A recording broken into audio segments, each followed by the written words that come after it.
Good evening and welcome to gunner shot. Gunner shot में आप सबका स्वागत है। Sorry for the delay. That's because there was a power outage in my area because the metro is under construction. Progress has its own problems. Well, आज today we're going to talk of India's pushback against China, the risk involved and the rewards. And for this, I have with me General Hasnain. Sir, good evening and welcome to Gunner Shot once again. So nice. We are in the same color. After all, you're my co-commander and I'm your GOC still. Thank you Right. so much, Uh, Jayant, to all our viewers. I think it's an appropriate time. 9 o'clock is a good time after people have had their dinner. So, this may be an hour of good strategic discussion will bring shape to what we have been discussing over the last 1.5 to 2 weeks. I think a lot of yes, work sir. has gone into it, a lot of research work has gone into it, and there is fair clarity in our mind. Before we start, Jan Shankar, I would like to say one thing. We are not warmongers, both of us. We are people who are absolutely deliberate in looking at this environment, the situation, the pros and cons of it as far as India's national security is concerned. And whatever we speak, whatever we write, is with that purpose. And if it's projecting properly to people watching and viewing in China, so be it. It's a very good thing that they're getting a message that a lot of thinking is going in here in India too. Yes, sir. I go with you. And just to give you a recap, we did two episodes so far. One on five developments which are rattling China, and then about Bhutan, the Chinese designs and the pushback we've had. We got some tremendous response on both these. And then after that, let me tell everyone, General Hasnain has written a two-part article in Chanakya Times, the Chanakya Forum, about India's emerging pushback against China. How risk prone is this gamble? I would suggest all of you to read it because when you read these and then you see these articles, then you see these programs, you'll get a broader view of what we are trying to put across. And like General Hasnain said, we are not gunning for a war with China, but we should know what all of us are doing and what India is doing and capable of doing. I'd like to put this across to everyone. I got this feedback on the last program of ours, in which this gentleman has said, in spite of its drawback and goof ups, China continues to forge ahead with its agenda all around the world and particularly Bharat.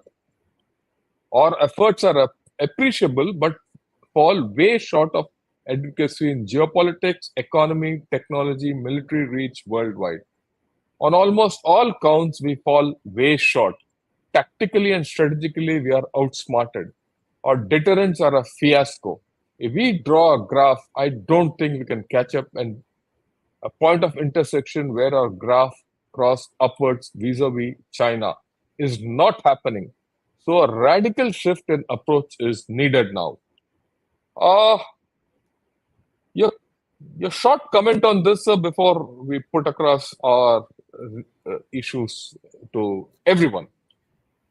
My first, when I read this comment, when pertains to India, thinking about India, I looked at it as a defeatist kind of an approach. While he has appreciated that India is doing a lot, but yet not matching up to anything that China has done or what China is doing. I don't think that's a correct way of looking at things. India has its own security issues, a strategic environment. China has its own, right? And to make a comparison of who is doing better, who has a better understanding, etc., I think is absolutely irrelevant in this case. If you ask me about China particularly, I would say China's understanding. China's understanding and its evolution of gray zone warfare actually emerges from the fact that its own understanding is hugely questionable, right? Its own capabilities and its own confidence in those capabilities is highly questionable. So I think both nations are making their efforts to strengthen their strategic environment. It would be incorrect on anyone's part to try and compare us to who is doing a better job of it. at this current moment. And more importantly, please understand all of this. We must understand, get the clarity of thought that we are not we are not in comparison with China. We are doing what is strategically good for India at our stage of development and as we rise.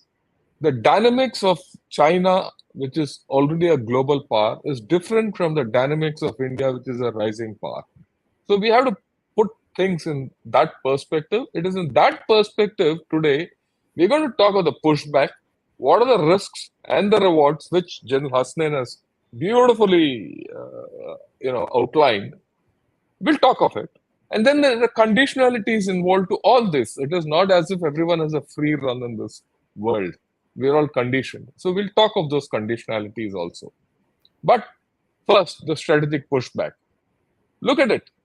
After what General Hasnain wrote and what response I got from this reader, and we put our heads together and we came out with a whole lot of issues where we have actually done a great pushback geopolitically, economically, militarily, and from technology point of view. So we'll go one by one so that there is clarity. So first, the economic drivers. You could have a word with them and about it, and then if feasible, I'll add on to it. Well, there's no doubt that the differential between China and India is an almost $18 trillion economy against a $4 trillion economy. And we have aspirations, legitimate aspirations of taking this well beyond to 5 trillion in the very near future and perhaps to 10 trillion subsequently in the period to come. China by itself would have, by that time, would have also slowed down to some extent, and the asymmetry between the two nations is bound to reduce as we go along. I'm sure anyone at the hem in China also understands this. Is normally the people who don't understand economics. Most people think that once you're a developed nation, your rate of growth is going to be phenomenal forever. That cannot happen. If the United States is growing at 2% or 2.5%, it is a phenomenal growth rate. Same thing with the European Union. But India, if it gets 8%, as what our finance minister has just said, then for us, 8% is phenomenal. It's very, very good. If it had come down to 3%, that would have been something abysmal, absolutely. So if we keep all this aspect in mind, we need not compare ourselves with China. What we should be looking at is how to enhance our trade. Our trade, and in that trade, the component of what is beneficial for India. How much are we exporting? Manufacturing, which has been China's forte, services which have been our forte. How can we enhance our overall manufacturing capability to take on some of the markets which have been there with the Chinese for many, many years, right? At the same time, when there are standoffs of this kind, at the kind which took place during the pandemic in April 2020, obviously there will be certain actions and counteractions which both nations will take. For example, the banning of TikTok and other apps, which India undertook at that particular time, was with a particular purpose of conveying a message which went very well across, that don't expect a free run with the kind of activities you are indulging in on the borders, the kind of things which you're having. There will be pushbacks which will take place from us. We are not going to accept it in this manner. I think India has played its cards fairly well. And economics, my mind, economics should actually be the issue on which there should be a tremendous drive for cooperation in the future, if we can get our relationship going in better strategic terms. Yeah, and one must understand the kind of pushback, right, or the reorientation which India has done. Very few countries have done. We banned TikTok long back. It is still being debated in USA whether to ban or not ban. We are at the forefront of anti-dumping orders more than any other country. And tomorrow's problem which the world is going to face is from a China which has overcapacity, is on the verge of dumping, right? And EU and US are grappling as to how to stop this dumping by China. and of course the investment ban which we've done, all these things, and plus the fact that today India is the key global investment destination and supply lines are shifting.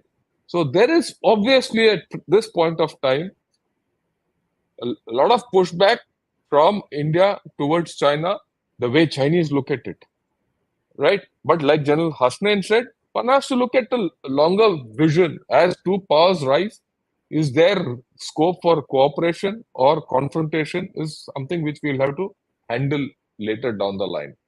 Okay, now we'll look at the military aspect.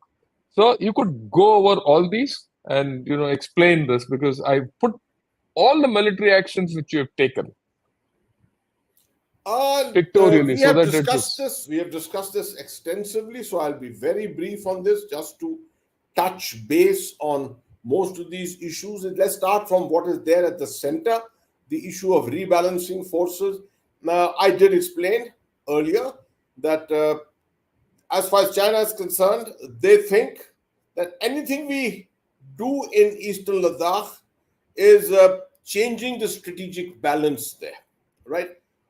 We are purely defensive, but we have an offensive capability which we have developed over a period of time, and we are no longer completely defensive in our outlook. But the aspect of 10,000 additional troops, of which allegations have been made by the Chinese, is apparently not true, because there is a tremendous amount of orbiting and reorbiting which is done on the Indian side. There's a change of formations and units which takes place from time to time. Anyone reading is going to always start thinking about reinforcement of an area along the line of actual control. Let that be guesswork, let that be assessment, so be it. The aspect of the tunnels is very important. You see, all these years we have been of the idea, the notion that if we develop infrastructure, then we are only aiding the Chinese to actually come in and in an offensive mode and capture territories which they are looking at. That was the most defensive and a very defeatist kind of a way to look at military balance between the two countries. Today, fortunately, we have overcome that mindset, and we have gone in for the construction of a tremendous amount of infrastructure, and which will continue, to my mind, for the better part of the next 20 years, right? Among them are these tunnels. The Zojila tunnel is coming up. Hopefully next year we'll see inauguration of that by Prime Minister Modi from Srinagar or Zojila itself. Opening of Zojila tunnel will ensure that we have a 24/7, 365-day connectivity all the way to Kargil and on to Leh and beyond, to the Siachen Glacier, connectivity to Siachen Glacier too. We have got that through the Atal tunnel, but put together, we'll have full connectivity. You'll be happy, most of the viewers will be happy to know there were times when we had general winters closing down connectivity to the crucial strategic Ladakh region for as much as 6 months. Today, I think yesterday, the tunnel has opened. The Zojila tunnel has opened in record time again on the 30th of March. I think it was closed only for perhaps less than 100 days this time. So there's a tremendous amount of achievement in this. And the biggest thing which has happened of late, which is considered a major pushback, is the inauguration of the Sela tunnel, which has taken place in Arunachal Pradesh, where the Honorable Prime Minister Narendra Modi just made a visit from Itanagar. He inaugurated this. His presence in Arunachal was objected to by the Chinese. The construction and successful creation of this tunnel itself was also objected to because of the fact that the Chinese lay claim to this region, this area, as southern Tibet, and this area, the scene where the whole entire 1962 war was fought. Having covered the three top portions, let me come down below Milan exercise. Yes, this is an important aspect I need to cover here. All this while, we have been primarily continental in our approach. If you see, continental means land-based in this case. The Himalayan front is what we have pushed back against all this while, thinking that our center of gravity lies there. Now, we have been forced to think that our center of gravity lies there. Over the years, the Chinese have invariably carried out walk-in operations, activation of the line of actual control, etc., to keep our attention focused there. To think that if we do not develop ourselves, if we do not push back here, if we do not take action here, we are going to lose territory. And as a result of that, our mind has been completely diverted from the more crucial region, which is actually the center of gravity virtually, the center of gravity of China's development. That is the maritime zone. Now, it's in the maritime zone that you suddenly find that India is coming of age. We understood and recognized this with the creation of the Andaman and Nicobar Command way back in 2001, understanding the importance of the Malacca Straits, right, and the position that China takes on the Malacca Straits, and the fact that Chinese progress to its average of 10% growth all took place based on the security of its sea lines of communication, the SLOCs, which move from the Middle East, from the important port cities of the Middle East, through the 10-degree channel on to these routes towards the Straits of Malacca and onto the eastern seaboard. This is what has led to the marvel that China has been able to create in the form of an $18 trillion economy. All this can be threatened hugely. Not that India will do it, not that India wishes to do it, but the potential for that exists. And therefore, we have now looked at our own maritime power, our navy, developing the capability of our navy, so that our approach to China is more balanced. Both the continental and the maritime strategy now will be more balanced with each other. As a result Yeah. of this, recent operations you've just seen here, the anti-piracy operations, which are all in the media in the last couple of weeks, we've seen the development of the new naval base at Minicoy in the Lakshadweep complex.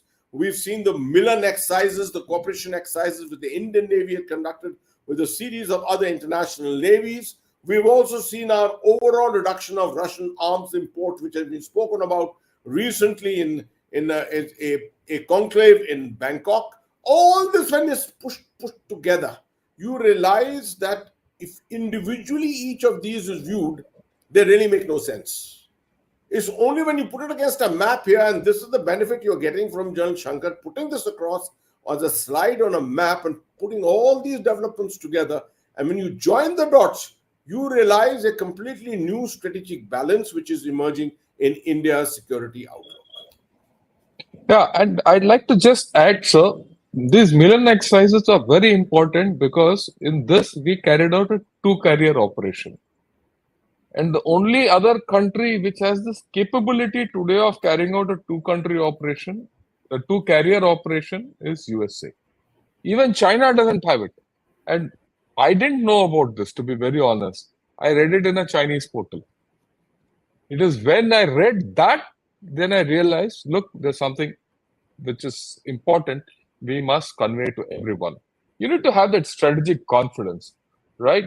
And you've seen the Sela Tunnel and what we have done, the Rotang Pass. And the one issue which I would like to highlight in this is this road from Darcha, Padam to Nemo is also on the verge of opening up along with the Zojila Tunnel, which means you have multiple options to maintain the eastern Ladakh area completely right up And to to Siachen. add to Yeah. that, General Shankar, to add to that, at the moment we had only two important airfields, as you're aware. One is Thois and one was Yes. Leh itself. Now, with this Dacha, Sri Padam, Kargil road coming up, this area is going to get opened, and there are identified areas where new airfields will get constructed in the future.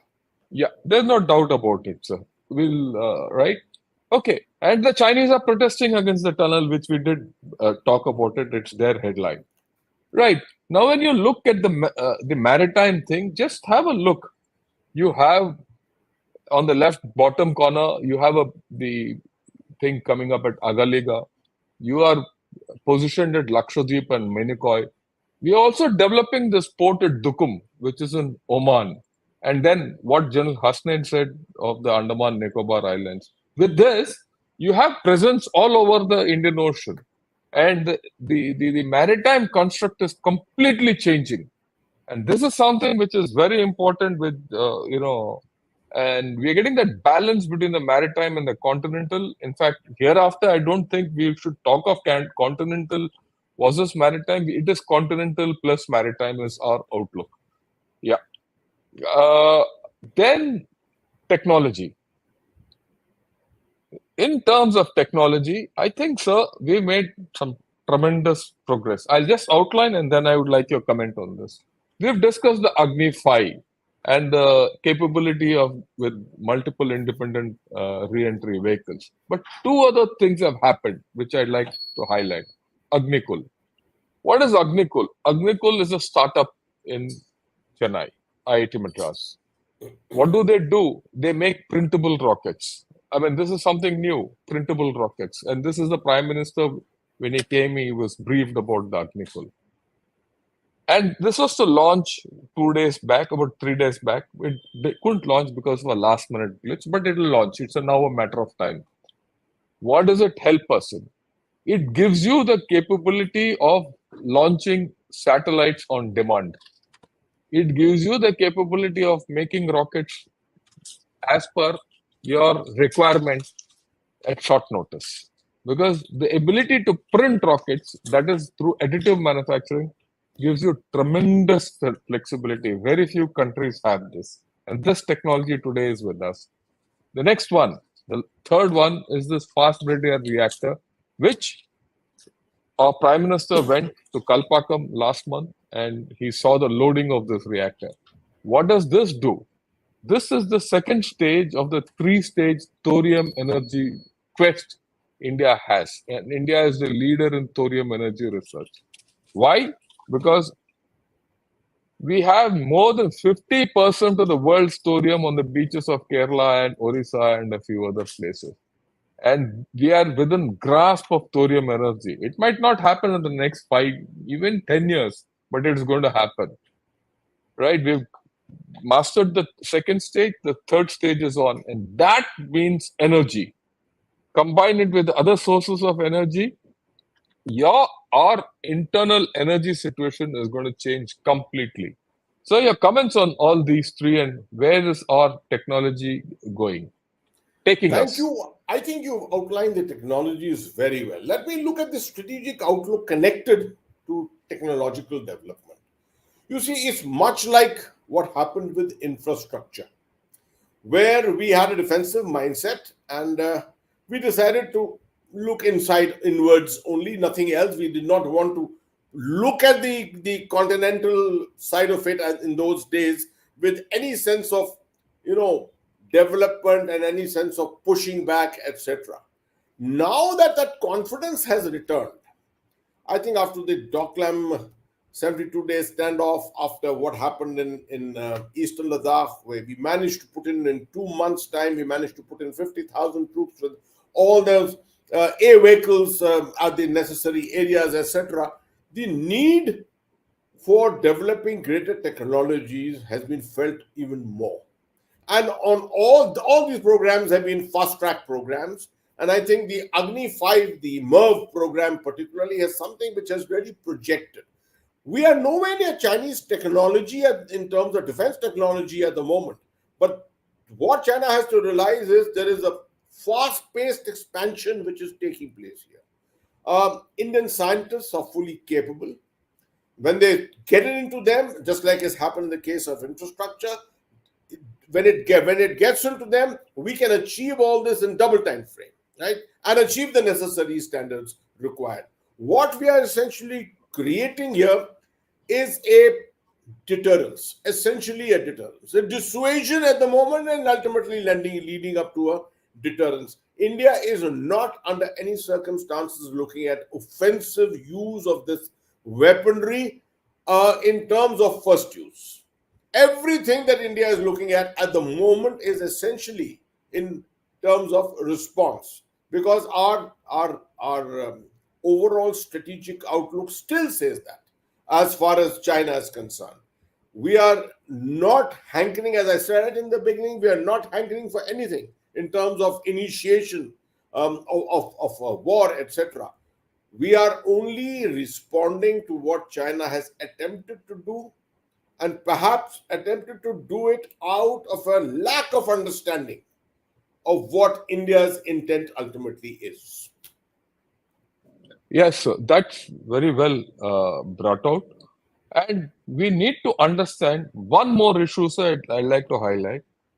In terms of strategic technologies, space, missiles, and nuclear, we are almost Atmanirbhar. The technologies we have, for example, thorium technology, there's no patch to us anywhere in the world. More than 50% of the papers on thorium technology emanate from India. That's surprising. But then that's how it is, right? What we really have to do and focus in terms of technology is to be Atmanirbhar at the tactical level. It is the tactical Atmanirbharta and the quest which we need to, put things together so that the normal technology related to making tanks and normal guns and night vision devices and sensors, those we have to progress. There's no doubt. But I think, having said that, if I may add to that, yes, sir. I think that's very well said, very well brought out, and it needs to be emphasized at the strategic level. The technologies that we have developed are definitely of a very, very high order. And as you say very correctly, we are almost completely Atmanirbhar. I have always felt that at the tactical level. Now, you have brought out and highlighted the whole aspect of armor. Artillery, you have been yourself responsible for development of new technologies and development of guns in India. I look at things like simple fortifications at the field level, our ability to withstand fire, right? Particularly top fire, is still very questionable. And I always keep to, whenever I speak to officers of the Corps of Engineers, I always keep telling them one of the major things that we should be looking at is how to develop our fortifications to be able to fight field actions properly. Because without that, the amount of TNT which is going to land on your head is going to be such an overkill that it's not even going to be funny. And that's something where we need perhaps much greater development. Yes, sir. There's no doubt about it. So Atmanirbharta India is a work in progress, and that's something that's where we'll hop on to the next issue, and the next issue is geopolitical. So I'll run over all the things, and then your comment is this thing. If you look at it, PM visited Bhutan. We covered it in great detail. Our PM has called uh, Putin and Zelensky. I think on the same day he spoke to both of them and told them, "Look, come to the table." I don't think any other prime minister or any other head of state has been able to do this, right? And then there was a public demonstration of Tibetans, which is, I think, for the first time happening after a long time. So there's some kind of a pushback out there. Down below, the slide has got a little disfigured. It's Maldives. We spoke of a lot of things about Maldives earlier. We said it's a matter of time and strategic patience that Maldives will come back, and they've come back already, right? Where they've come back to us for loan restructuring. And they started saying India is an old friend, a traditional friend, and all that. And suddenly it's dawning on them that, look, they can't do without India. Okay. And then in the right, I've shown two arrows, one in Singapore and one in Manila, where our external affairs minister has gone and said, it was in the National University of Singapore where he took a public stand on Arunachal Pradesh. And he said there's a change which is required, right, in the way China thinks. In fact, he went to the extent of saying it is Chinese view of Arunachal Pradesh is ridiculous. And a lot of reactions have come from the Chinese, which I'll just show. And then in Manila, he gave support to the territorial integrity of Philippines and South China Sea, where actually there is a lot of issues happening on almost a day-to-day basis, where collisions are happening and all that. And you see that China has reacted. Either, Jaishankar's remark over China's Zangan disregard common sense, a vicious attempt to win votes, say analysts, or says making trouble in South China Sea, wrong move for India, and all such things. So your overall strategic take on all these, sir, and the Well, geopolitical pushback which we have done is something. very, very interesting. And I'm glad you put it across this way. You see, discussing it off such a slide with the map marked out, with these events there, mapped it completely, it makes it that much simpler. The first point I want to highlight for our viewers is we have always been critical of one thing about India, our own nation, is our inability to get our act together on communication strategy. You know, ask anyone and they'll say, see the global times, the manner in which they go after us internationally, this, that, etc. Why can't we ever do it together? Our media doesn't seem to be in sync with the government, etc. And then a lot of people used to remark saying, we are a democracy, and therefore in a democracy the media necessarily doesn't necessarily have to be the mouthpiece of the government, etc. But that seems to have all sort of diluted, and all that you are looking at the moment is a pushback which is being communicated by different means. It need not be communicated by word of mouth, it need not be communicated by media, it need not be communicated, it is being communicated by actions which are becoming very live. This aspect of the Prime Minister calls his call to Mr. Putin and to Zelensky. Who else in the world actually is in a position today among emerging world powers who could actually do this? I think the testing of waters was done by Prime Minister Modi in Tashkent in 2022, when he made that very famous statement, which went viral everywhere. This is not the season for war, right? That was communication strategy at masterful use of communication strategy. It has developed, one statement has developed over a period of time, it has led to this. Could, for example, among the bigger powers, the important countries of the world, for example, a country like Japan, would Russia be confident to go to Japan to talk about this kind of a thing? Could the Japanese Prime Minister call up President Putin? No, it's not possible. Could South Africa do it? Could Brazil do it? I don't think so. I think India is there in physicality. It is close to the region, and it's got an excellent relationship with Russia. With Ukraine, we've got nothing negative. We've got nothing negative with Ukraine. We may not have supported them as such in fully, but we've not done anything against Ukraine as such. So we really have been classically neutral. Here, look at the Prime Minister's visit to Bhutan. Very appropriate time, right time when this, well, some of them are ascribing it to elections and things like that. Be what it may, it is there to convey a message. The first visit the Prime Minister made in 2014 after his coming to power was to Bhutan. And almost the last foreign visit of the Prime Minister in this government's tenure, is also to Bhutan. Something symbolic, put together very well. At the same time, it's not displaced too far, but the external affairs minister's statements in Singapore, in Philippines, etc., have been timed almost very close to the Prime Minister's visit to Bhutan, if you're just looking at it. And at both places, he's made speeches, etc., but there have been some subtleties in it, which have come to light and obviously been caught by international media and obviously by the Global Times. Now, the Global Times manner of putting it across through his awkward cartooning and things like that is not a very effective communication strategy at the moment. Now, I don't think the world is really appreciating it in this manner. It just doesn't show mature communication strategy. India's methodology of doing it is far more subtle. The moment subtlety enters into the philosophy of communication strategy, it becomes that much more effective. And therefore, I compliment the government, I compliment the External Affairs Minister for the manner in which he has probably very, very deliberately steered this entire thing. This aspect of the public demonstration by Tibetans, obviously, Tibet, lots of people consider it to be a dead issue. I'm not sure if it is done to irk the Chinese. No.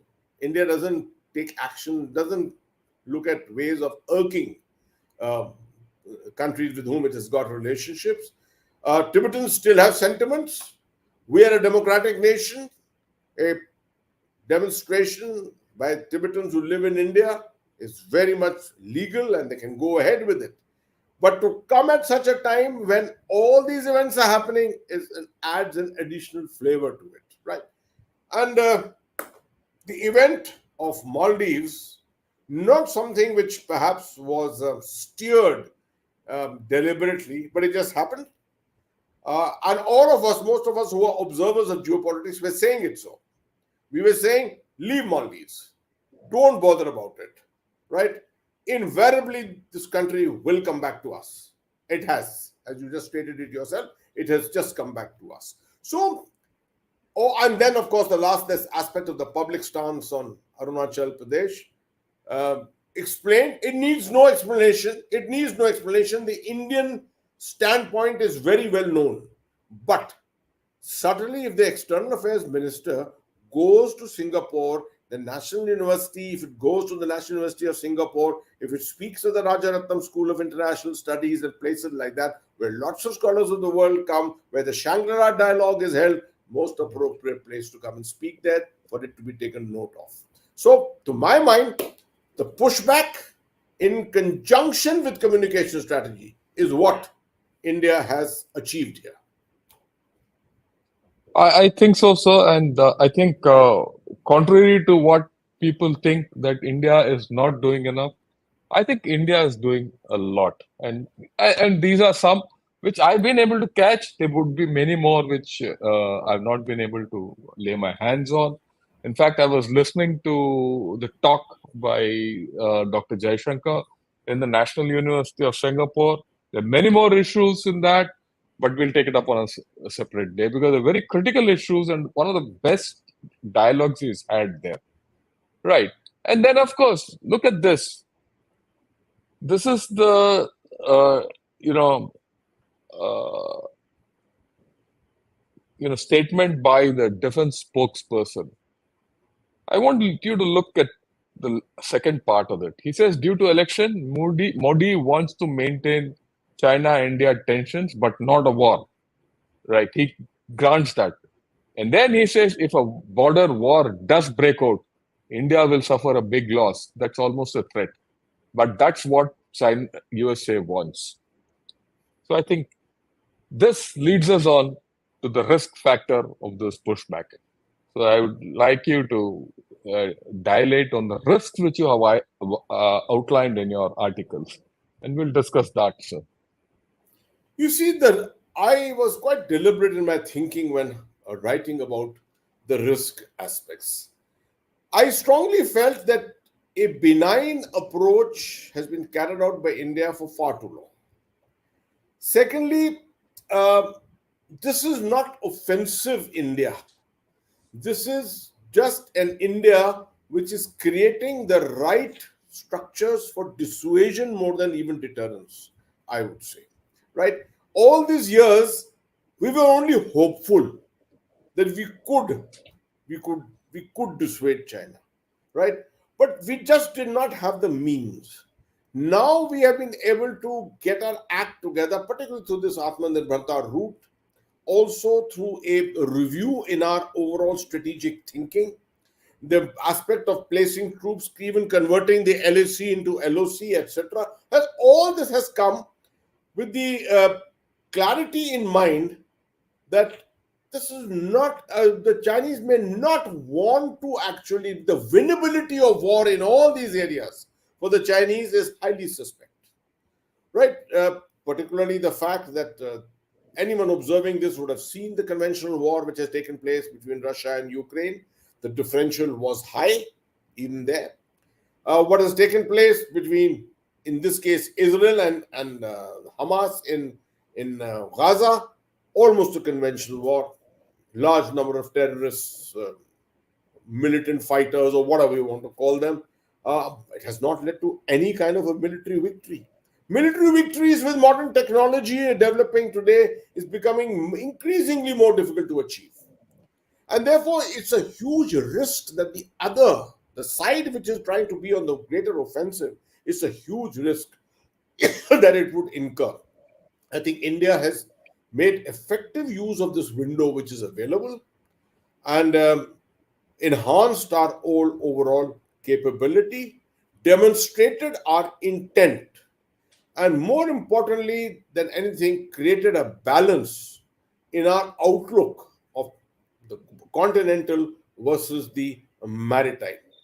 So all this has would put this particular statement which has been made by this military commander. He must remember, as far as Prime Minister Modi is concerned, for him the greatest dividend would be a lasting peace on the line of actual control or on the borders with the northern borders, because I don't think China understands Mr. Modi and his mind.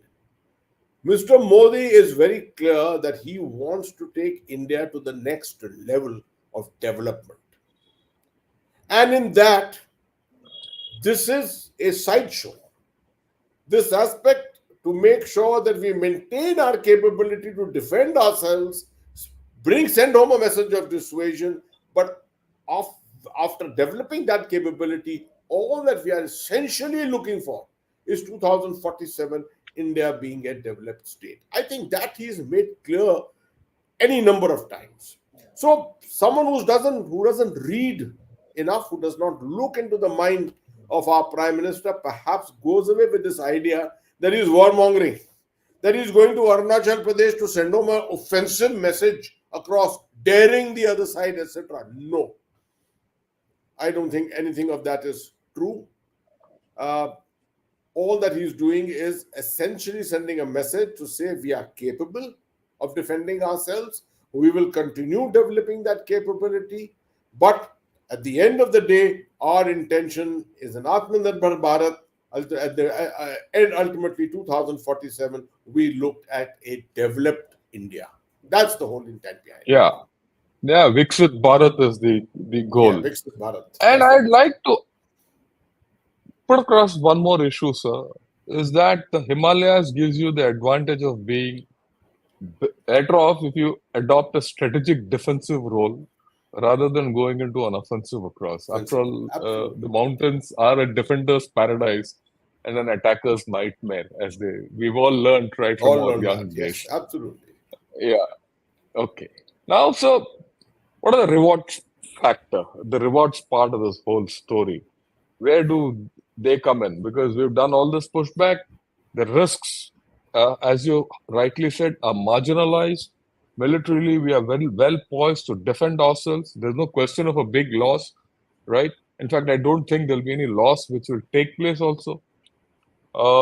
And even in the maritime domain, we've held, in fact, we've more than held our, sea, not ground. We've held the seas and we are balanced, right? And the risk is marginalized, and wherever we have taken any pushback, I think has been calculated risk. Now, what are the rewards which you're going to get out of this? And what are those at stake? And what are the conditionalities which go with the reward? Because we'll do that together. You see, there's no doubt that with all that has been done, there is going to be a tremendous dividend. And that dividend is already emerging, is already evident. The fact that the president of Russia and president of Ukraine have both looked towards India and its role in the meetings which are likely to take place in Switzerland in the near future, the supposedly peace process between Russia and Ukraine. That is an indicator. I won't say it's an indicator of India having arrived or something like that. No, that's not the important thing.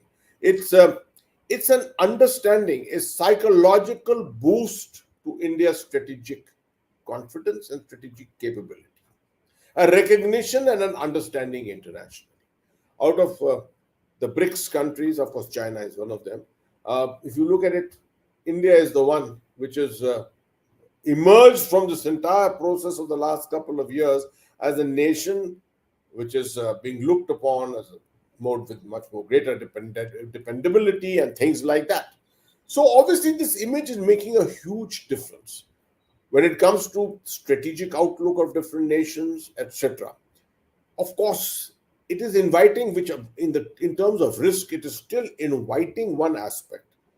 Nations around the world which also look at India with a degree of suspicion.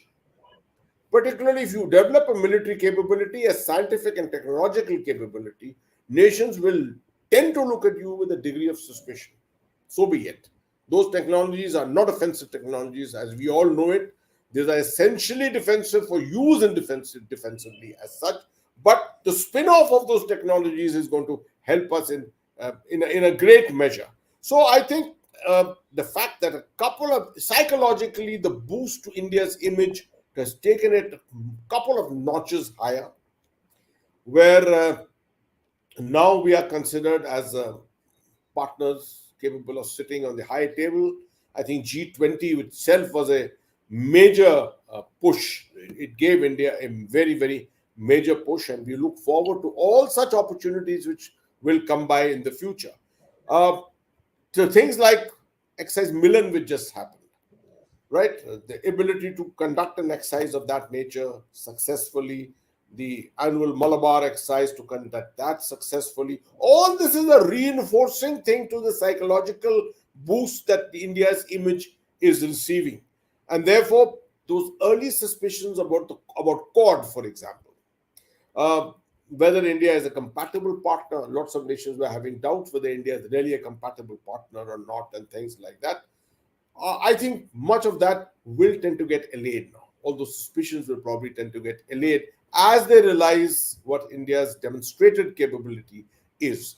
Um, at the end of the day, the advantage, the reward of putting you on the high table is also the fact that your overall deterrence, overall dissuasive capability has also enhanced that much. And it's not just China that we're talking about. We look at our neighborhood, we look at Pakistan, we can be reasonably more confident that we can handle our Western Front quite comfortably without getting too perturbed by it in the current state of things as it is. One word of caution only at the end, and this is possibly uh, uh, domain which we will discuss in the very near future. There is a rising tide of global terror which is coming from the West. And the moment a nation starts rising in its stature in this manner, you will find a tendency on the part of global terrorism to look at how it can impact such a nation. The United States, for example, at one time, then all those things which happened in London, in Madrid, in Paris, and Brussels, everything, looking at all that, once again, the targeting of India by global terror. This is something we got to be careful of. Yeah, I think we need to factor that answer. And maybe one of these days we need to discuss how India is going to respond to future hybrid threats, identify the future hybrid threats. How do we respond to that? And how do we develop our own concept of hybrid and asymmetric war? Because that is something which is in the future which we have to start thinking of. Uh, so I think we've covered the ground pretty well. Should I take on a few questions before we? Uh, yeah. The first question is from Akash. He says our economic progress has mostly been internally driven. Exports, if at all, has been the pudding. Reorientation of exports towards value addition is the way forward. Your views, sir. My very, very brief view, and economics is not my greatest subject, but No, that's okay, sir. my very brief view is long I've understood this. Our manufacturing percentage of contribution of manufacturing to our economy some years ago was about 17%. We, or yeah, it was near about that. We were supposed at that stage itself 10 years ago, looking at ways of how to enhance that to 25% to 30% and more. Uh, we found we were deficient in technologies, etc. But now, today, with the kind of boost that this government has given to Atmanirbharta, the kind of boost it has given to startups and things like that, much the easing out of loans, etc. I think we are, of course, we are still at the start point. We are not we haven't gone very far, but we are tending to now break out from this internal, as you very correctly say, this internal paralysis that we had towards manufacturing. We were far too dependent on external goods, Chinese goods in particular, not being in a position to be able to have the right technologies, the right quality of production, to be able to globally compete with these kind of other goods which were available. Slowly, I think that is emerging. I'm finding Indian goods today of a much, much higher quality, much, much higher standard. And hopefully, this is something which will continue to progress as we go along.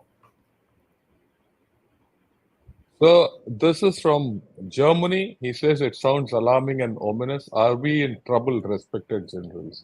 But this Thank you for that he asked question. this. Thank you for that question. So it's a very good question. Um, our intention of discussing this over the last three sessions is not to sound alarming or ominous.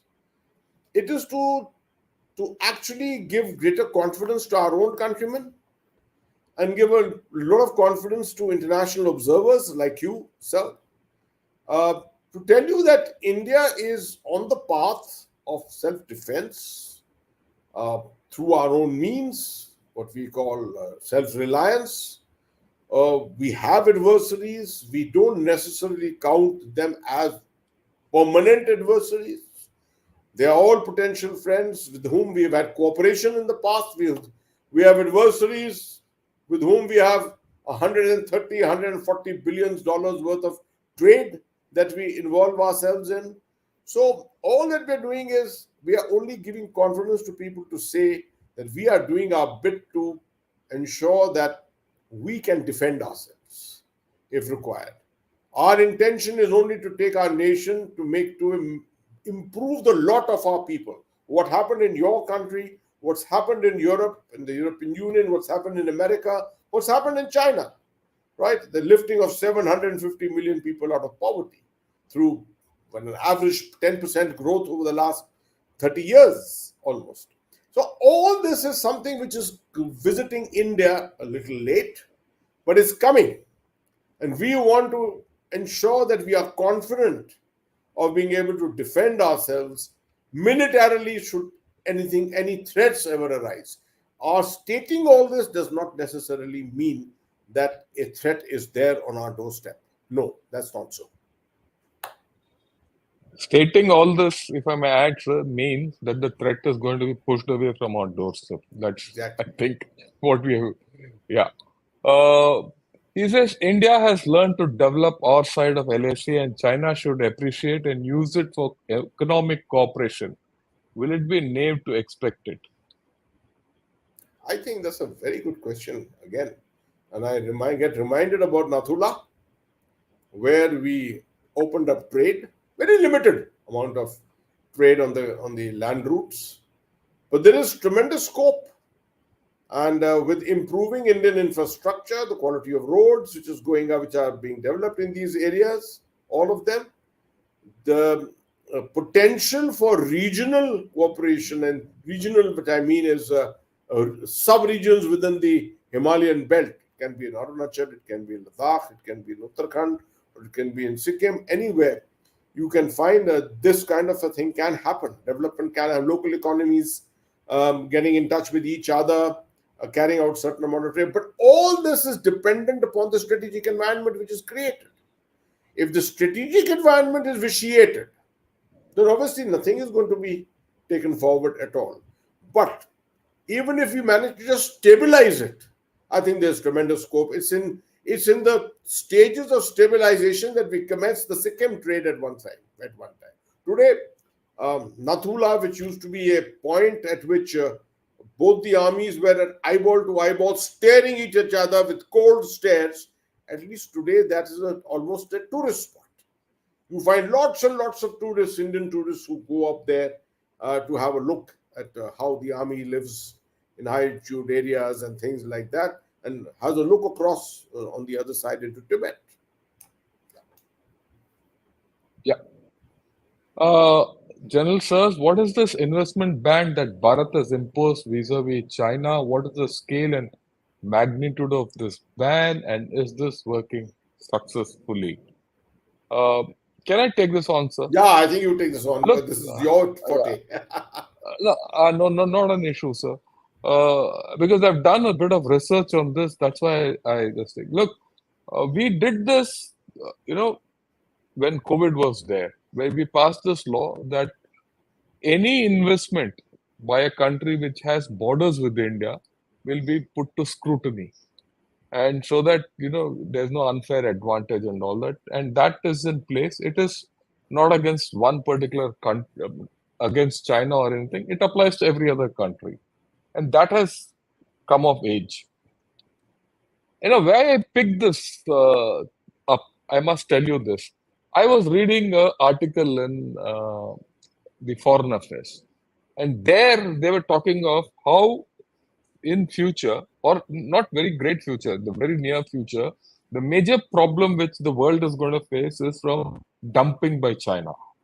Because China has gone on a investment into manufacturing overdrive. That's what has come out in the past 2 3 months. So when the dumping takes place, unless you have a ban on your tariffs, or your tariffs are increased, or investment, because China has got surplus money to invest all over, they will go and invest. For example, China is investing in Mexico, and from Mexico they're exporting it to USA. Instead of doing it there, so people are taking action against that. So it is in this context that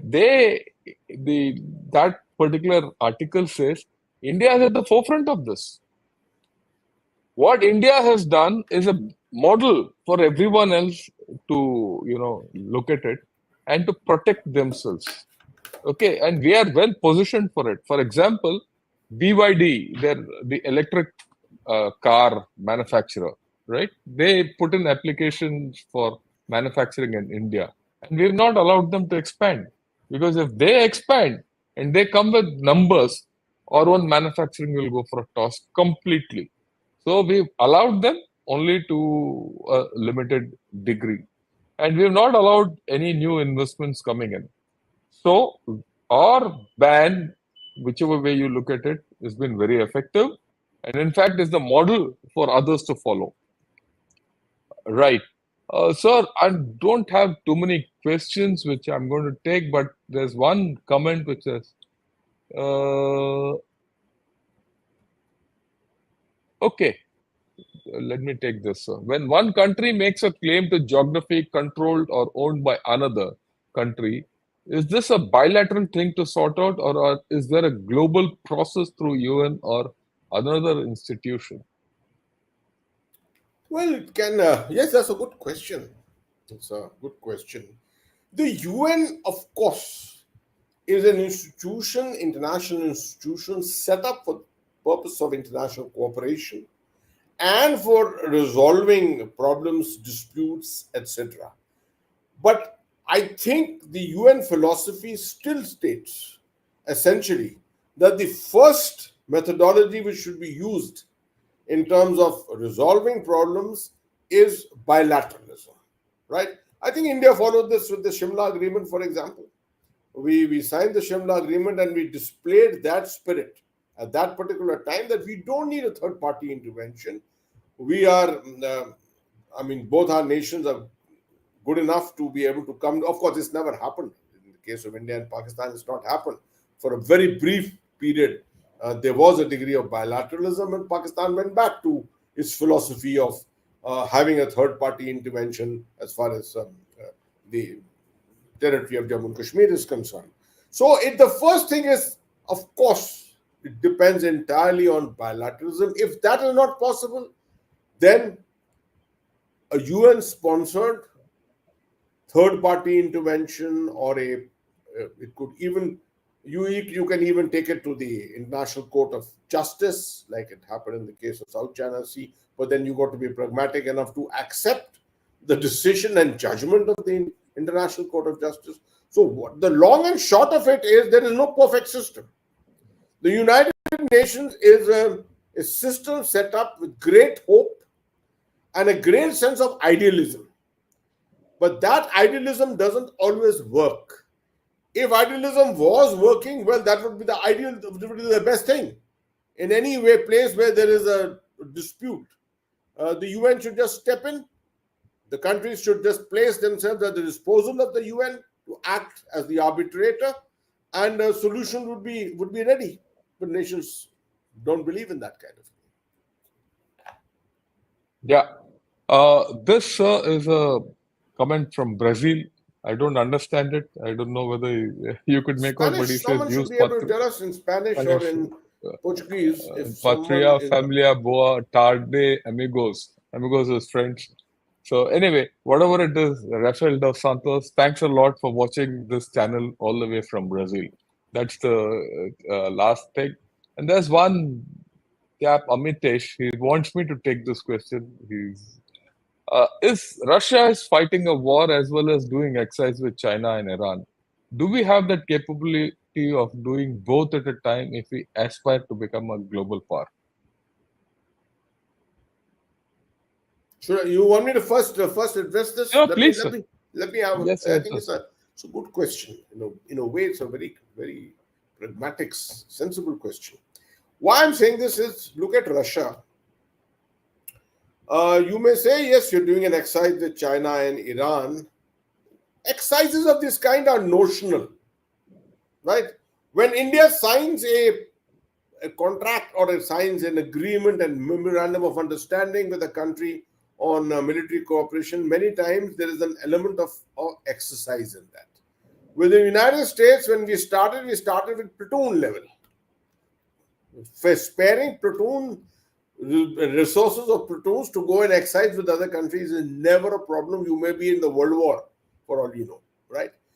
But Russia, in this case, I can assure you, has a major problem as far as sparing forces is concerned. It is fighting in Ukraine. It's even gone to the extent of pulling out 201 motorized division from Dushanbe in Tajikistan. Right? I saw this division deployed there when I went to Dushanbe. And the purpose of this division in Dushanbe was to keep a watch over Central Asia, right? And be available as a QRT almost, to have quick reaction forces available should there be something which is against the interests of Russia, which develops in Central Asia. After all, Central Asia is the soft underbelly of Russia, and you would not want to have anything which is not in conjunction with its own security and strategic understanding.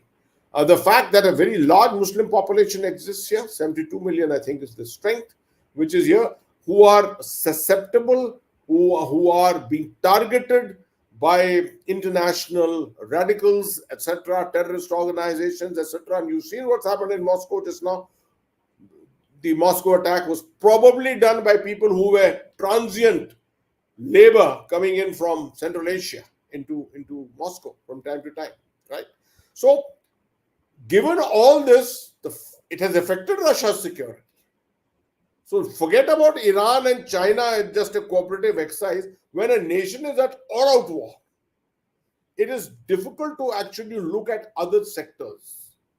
And I've given you this example from the fact that Russia has had to pull out troops from Central Asia. And because of that, its ability to keep a watch over its own underbelly has become that much deficient. Yeah, I'll give you a answer from a completely different viewpoint about India's capability. You must remember, 71, we fought a two-front war physically. In fact, not only we fought on two fronts, we also blocked the third front against China. Whether it happened or not is a different thing. So this issue, what we are talking today, I think, sir, you'll agree with me that we have more than capability to do this kind of a thing. Yeah. And mentally, and so I don't see that as a real dual front problem. war, the whole issue of a dual front war today, it's a question of the intensity at the end of the day. You see, if you're fighting just a border war, it's not an all-out war, it's not a general war. It's a localized skirmish kind of a thing which is happening when something like what's happening in Kargil, we were capable of doing lots and lots of things all over at that time. So all depends on the nature of war which you are fighting. Nature war. Yeah. The last question. What would be India's response if PLA drops paratroopers on Thimphu and attempt an invasion of Bhutan? Like they invaded Tibet. Unlikely but possible. Would you like to comment on this? Yeah, I would, sir. I mean, let me be. I've lived in Bhutan. I know Bhutan very well. Look, first and foremost, a lot of paratroopers just landing in Bhutan won't achieve much. They won't last more than 48 to 72 hours. Unless something tremendous happens, the paratroopers on their own won't go anywhere. You also have to understand Thimphu Valley, Thimphu and the surrounding area has no connectivity with any ingress from anywhere else. So these paratroopers, if they land there, there need to be a link up from the ground, and that link up from the ground has to either come from Chumbi Valley. In fact, it has to come only from Chumbi Valley, which will be very nigh impossible for many reasons. Okay, so such things, the normal common mind would think, oh, what if a paratrooping happens? What if this happens? What if that happens? These are quite impractical things. Sandeep And Sandhu Saab should actual actually read. Sandeep Sandhu Saab, I would strongly recommend to him to watch the film A Bridge Too Far. bridge too far, yeah. Right? Just remember, airborne operations are never standalone operations. Right? Even when our second para landed at Tangel in Dhaka, it was in the wake of the fact that we already had sufficient troops in the vicinity with whom they could link up. A link up is an imperative. Don't ever think that you can use the third dimension and just launch standalone troops to achieve something which you think is very, very strategic. Unless, of course, it's a coup d'etat or something. If it's a coup d'etat and you want to land troops to do that coup d'etat, very much achievable. Very much achievable.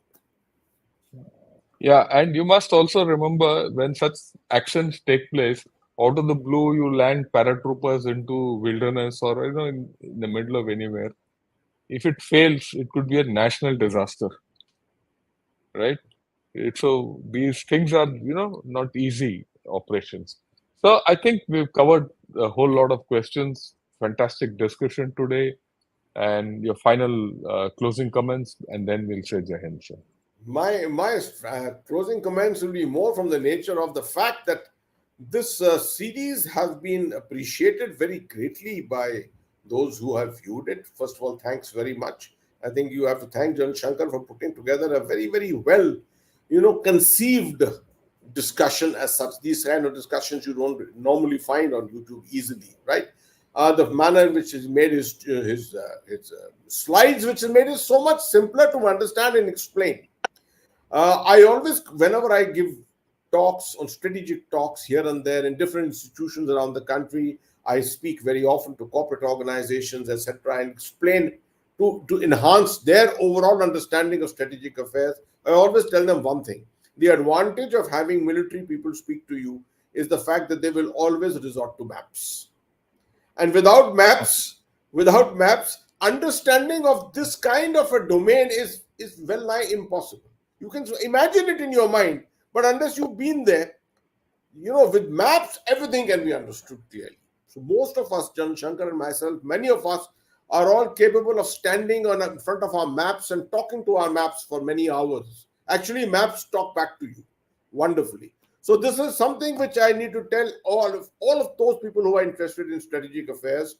Remember, picture the map in your mind. Imprint it in your mind of most areas which you are interested in. You may not have the opportunity to open a computer to look at a map, but if you're reading a newspaper, and the newspapers don't always give you maps, you will be able to understand things far, far better if you can picture that map in your mind. This is a great takeaway you will always have from our discussions, right? And I would say you have achieved 50,000 views, 60,000 views. This is something which is phenomenal, and I think you need to take this to 100,000 and beyond now. Thank you. Yes, sir. We need to do it, and we are going to do it. We're going to have very interesting discussions coming up down the line. Uh, we're going to a rhythm now where we're going to put some real classy discussions which affect the national security, the national progress, and our national outlook, which we need to have a rethink and connect with everyone. And we want to democratize strategic affairs so that the Aam Aadmi knows about strategy as much as we do.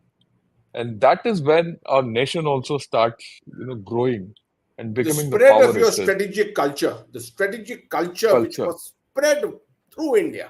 That's the best thing. that, and please also understand that as nations grow up and as nations rise, they will come under scrutiny. And at that point of scrutiny, we shouldn't be found wanting in our responses. And that responses, though people who are seasoned in this will do it, a large part of these responses will be done by people like you, normal people, who will be dealing with the international lot on a day-to-day basis. It could be over a cup of coffee, it could be over lunch, it could be over a small business deal. That is when your responses have to be sharp and logical. And that is what we're hoping that we will achieve by empowering you and democratizing strategic affairs. So, thanks a lot for this wonderful series. I'm grateful that you took time. I'm grateful for your articles because they educated me quite a bit. They got me clarity as to what we need to do to put together this series, and I'm sure we're going to take it forward. With this, sir, I'm also sorry for this little power outage, but then Oh that's a my cost God. of progress These are small things. because These are very, very small things. they are small I'm things, When it but comes it's to a good. strategic affairs, I'm available all the time for a thing like this. Thank Heartening you, to have sir. a discussion With such as this. Thank you. Thank you, Jai sir, Hind to and all good our evening and viewers. Jai Hind to all our viewers.